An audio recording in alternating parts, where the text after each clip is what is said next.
Good Thursday, everyone. Our weather map for today shows our same old frontal boundary just kind of hanging around, causing more showers and thunderstorms, and a couple of areas of concentrated higher risk of flash flooding. You see those shaded in red there across Texas, Louisiana, Mississippi, and again in the Carolinas. But you see another frontal boundary dropping in from the Midwest. That's the one you see coming into northern Kentucky there.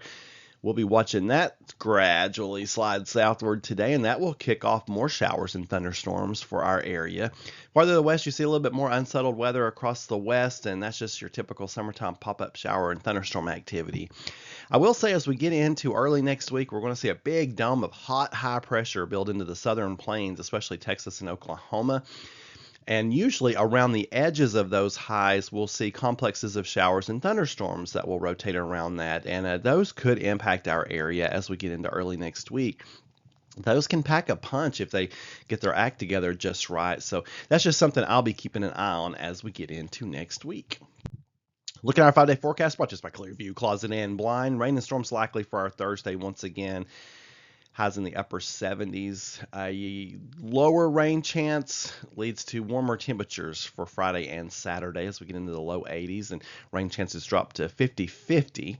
And then on Sunday and Monday, a more unsettled pattern returns, and we see a return of rain and storms being likely. 70% rain chances both Sunday and Monday. And again, I'll be keeping an eye on the complexes of storms that may develop and right around the edge of that hot area of high pressure in the southern plains, and potentially give us some more shots for rain. Hopefully you've been getting some rain. I have not. It is still dusty dry under my trees.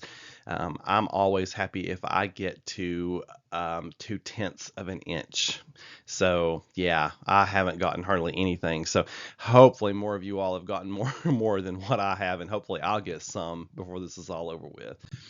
Premier generators brings us our threat graphic, and while no widespread severe weather is anticipated through Monday, I will say that, like I said, if we get those complexes of storms early next week, you'll be seeing this graph change just a bit. Straight line winds are always the main threat with those complexes of storms, but they're hard to forecast this far out, but we can see a pattern where those can be favored, and so that's why we'll be keeping an eye on things. On this date in 1986, tremendous hailstones pounded parts of South Dakota, piling up to 2 feet deep. One place received hail for 85 minutes. Yikes.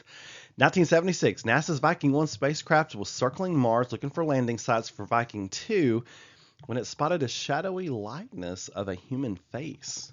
This caused quite the stir in the public. Now, this was before social media, so you can imagine what they would have done with it in this day and time. But NASA did later confirm that it was just creative shadows on a geologic formation. The face stretched for 2 miles. And it says in the image below, but that's because it's in the website at meteorologistmark.com. I've got a picture that you can go check that out. It's kind of creepy. But it is just a geologic formation with some unusual shadows. You folks have a wonderful Thursday, and keep looking up. For more weather information, meteorologistmark.com.